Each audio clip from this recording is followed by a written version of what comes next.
नमस्कार दोस्तों और मेरे डियर स्टूडेंट्स, मेरा नाम गौरव चौधरी है और मैं लेक्चरर हूँ इलेक्ट्रॉनिक्स का जीपीसी दौसा से। आज का ये जो लेक्चर है, इनफैक्ट इसको लेक्चर ना बोल के मैं बोलूँगा ई प्रैक्टिकल रिकॉर्ड है। ये फर्स्ट ईयर स्टूडेंट्स के लिए यानी सभी ब्रांचेस के लिए कॉमन है, जिसमें मैंने इसका लैब मैनुअल तैयार किया है। हालांकि मैं जो सेकेंड ईयर के स्टूडेंट्स हैं उसमें अगर उनके 201 में रजिस्टर से रिलेटेड कुछ चीज़ें हैं तो वो भी देख सकते हैं, यानी ये ओवरऑल एक हेल्पफुल मटेरियल है। तो चलिए हम इसकी स्टार्ट करते हैं। ये मेरा मैनुअल है 109 का, ये इसका स्टार्टिंग पेज है।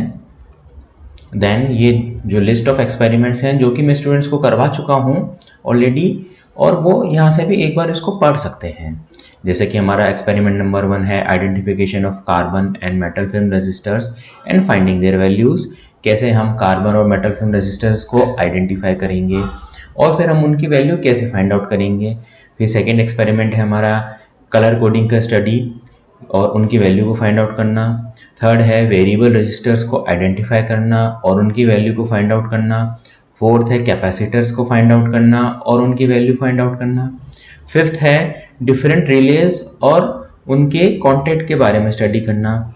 सिक्स्थ है हमारा स्विचेस का आइडेंटिफिकेशन करना और उनका वर्किंग मैकेनिज्म के बारे में पढ़ना।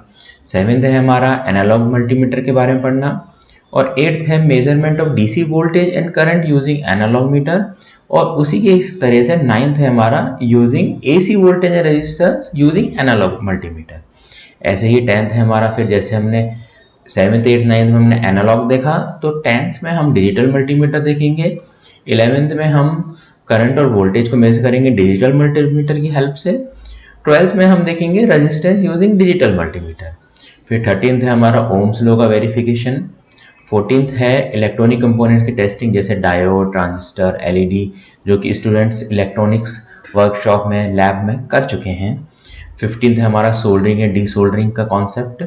16th है हमारा D soldering of different components by using D soldering pump and D soldering bread. 17th है हमारा measurement of amplitude and frequency of a signal using CRO, जो कि बहुत इंपॉर्टेंट है। 18th है हमारा जो हमारे टूल्स जो यूज होते हैं इलेक्ट्रॉनिक्स वर्कशॉप में उसके रिगार्डिंग हमें फैमिलियर होना। तो ये ऐसे मैंने 18 एक्सपेरिमेंट्स का कुछ लैब मैनुअल तैयार किया है एक साथ। अब तो इसको एक्सप्लेनेशन मैं नहीं करूँगा, मैंने हर एक इसके मैंने दो एक्सपेरिमेंट को मैं एक्सप्लेन करने का मैंने क्राइटेरिया रखा है। अगर स्टूडेंट्स को ये चाहिए हो अपने पर्सनल पढ़ाई के लिए तो वो मुझे मेल कर सकते हैं, उनको मैं ये शेयर कर दूंगा, या फिर मैं इसको गूगल की ड्राइव पे शेयर कर दूंगा, वहाँ से वो डाउनलोड भी कर सकते हैं। तो चलिए हम एक्सपेरिमेंट नंबर 1 स्टार्ट करते हैं। ये देखिए, वैसे मैं स्टूडेंट्स को हमेशा गाइड करता रहता हूँ। सबसे पहले प्रैक्टिकल रिकॉर्ड लिखने का तरीका हमने देखा, एक्सपेरिमेंट लिखा, फिर एक्सपेरिमेंट का हम ऑब्जेक्ट लिखते हैं, जैसे कि identification of carbon and metal film resistors and finding their value. Equipments required, equipments में हमें क्या क्या चाहिए। अब जैसे हमें इसकी वैल्यू फाइंड करनी है तो हम मल्टीमीटर अब मल्टीमीटर के अंदर हमें लीड्स, कार्बन और मेटल फिल्म रजिस्टर्स, जाहिर सी बात है वो हमें चाहिए होंगे। मैं एक बार फिर से अपने स्टूडेंट्स को कहना चाहूँगा कि जो रिकॉर्ड प्रॉपर मेंटेन नहीं करते हैं या जो भी इस वीडियो को देखते हैं अपार्ट फ्रॉम जीपीसी दौसा, सारे पॉलिटेक्निक स्टूडेंट्स या जो भी इंजीनियरिंग स्टूडेंट्स हैं, एक बार इस रिकॉर्ड को ध्यान से देखें। रिकॉर्ड लिखने का तरीका हो, क्योंकि रिकॉर्ड आपकी लिखने की वर्थ को भी दर्शाता है। तो चलिए थोड़ा सा मैं एक बार थ्योरी का देख लेता हूँ।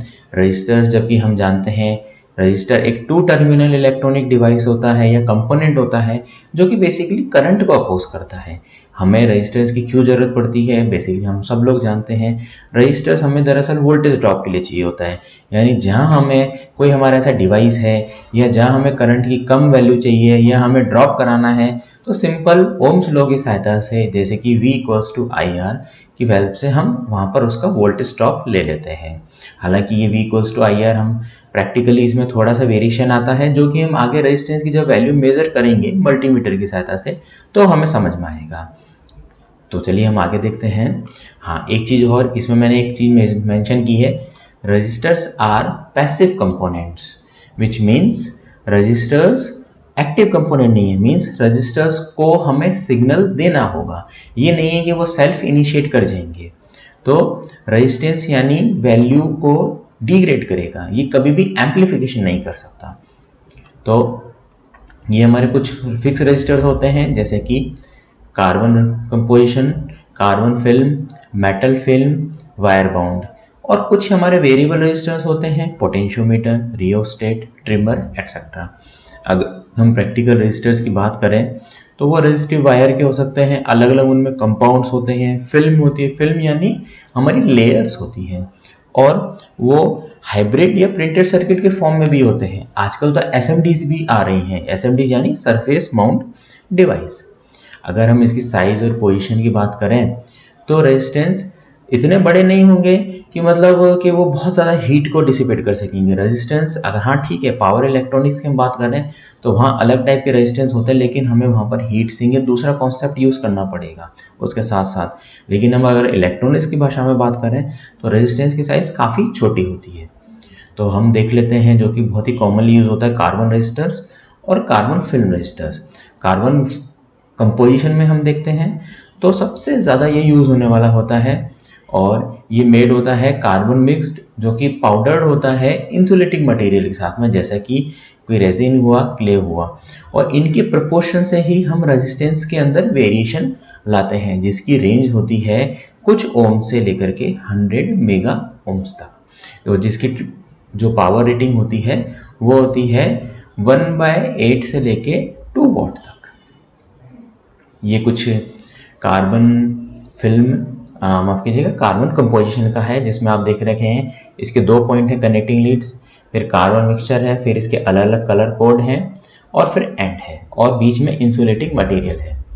अगली हम बात करें कार्बन फिल्म टाइप की, तो इसके अंदर एक फिल्म होती है कार्बन की, जैसा कि आपको देख सकते हैं इस डायग्राम में, और वही कनेक्टिंग लीड्स होती हैं, और बीच में इंसुलेटिंग मटेरियल होता है, जो कि डिजायर्ड वैल्यू देता है हेलिकल कट से। यानी हम इसके जो शेप्स हैं, अगर हम उसमें वेरिएशन ला रहे हैं तो उस हिसाब से हम कार्बन फिल्म टाइप का रजिस्टर डिफाइन कर सकते हैं।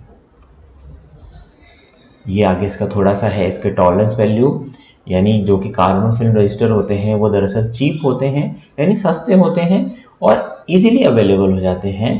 और इनके जो बेसिकली जो वेरिएशन होता है वो 10 से 5% बीच में, मतलब जैसे मान के चले अगर कोई 100 ओम का है तो उसमें वेरिएशन होगा 10% से 5% के बीच में।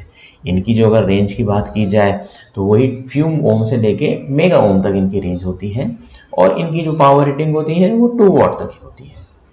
तीसरा अगर हम बात करें तो मेटल फिल्म रजिस्टर की, अब जैसे मेटल फिल्म की बात करें तो मेटल से हम समझ सकते हैं कि इसमें कहीं ना कहीं मेटल की लेयर ज़रूर होगी, और इसका जो दरअसल कंस्ट्रक्शन है वो कार्बन फिल्म जैसा ही होता है, बस डिफरेंस जो है इसको बनाने का, मीन्स वहाँ पर कार्बन फिल्म का था और यहाँ पर मेटल फिल्म, जो कि दरअसल एलॉय होता है टिन और एंटीमनी मेटल का।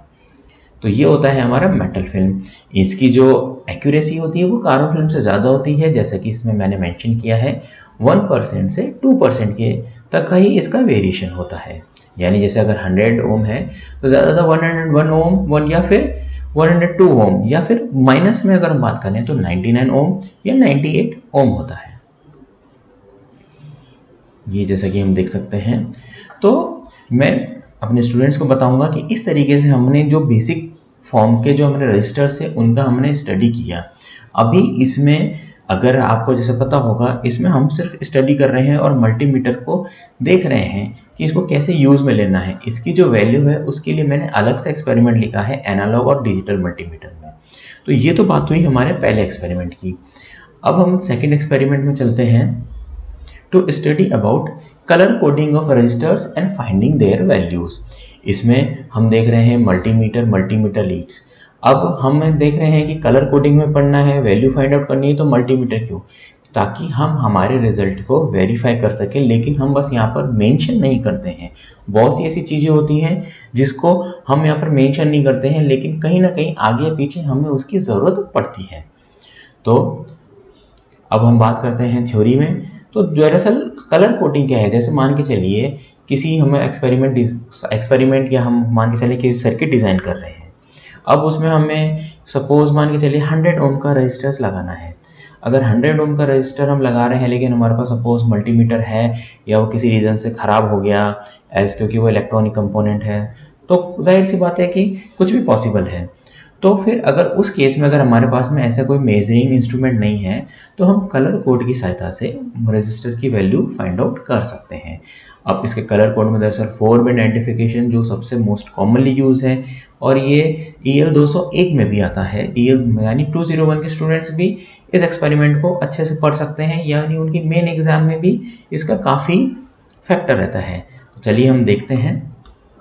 जैसे कि आप देख रहे हैं जो राइट हैंड साइड में डायग्राम बना हुआ है, फर्स्ट और सेकंड तो सिग्निफिकेंट फिगर्स बताते हैं, थर्ड जो कलर बैंड जो मल्टीप्लायर होता है वो बताता है, और जो फोर्थ होता है हमारे उसकी कितनी टॉलरेंस है। सपोज हम बात करें हैं, और ये हमारा 5 कलर बैंड है जो कि कॉमनली यूज नहीं होता है, जैसे कि first second third significant figures means resistors की वैल्यू, फोर्थ उसका वही कलर बैंड मल्टीप्लायर, और फिफ्थ टॉलरेंस। जैसे सपोज हम बात करते हैं जैसे 12 ओम की, ब्राउन रेड एंड ब्लैक यानी BB Roy goes to bring very good wife, ये बहुत ही एक कॉमन प्रचलन है। तो इससे सारे स्टूडेंट्स समझ गए होंगे कि ये क्या है। जैसे कि राइट हैंड साइड में डायग्राम बनाए हुए हैं 4 बैंड्स के, उस हिसाब से हम इसकी पहली सिग्निफिकेंट वैल्यू निकालेंगे, फिर इसका कलर मल्टीप्लायर देखेंगे, और फिर उसकी टॉलरेंस। जैसे कि आप देख सकते हैं सिल्वर की मल्टीप्लायर है 10 की पावर -2, गोल्ड की 10 की पावर -1, ऐसे 1 10 जो भी अलग अलग कलर्स की है, टॉलरेंस ±10% या ±5%। तो इस तरीके से हम फाइंड आउट करते हैं कलर कोडिंग की, और वो इस केस में हमें ज़रूरत पड़ती है जहाँ पर हमारा रेजिस्टेंस के लिए मल्टीमीटर या और कोई दूसरा ऐसा इंस्ट्रूमेंट नहीं है जिसकी हम इसकी वैल्यू फाइंड आउट कर सकें। थैंक यू दोस्तों।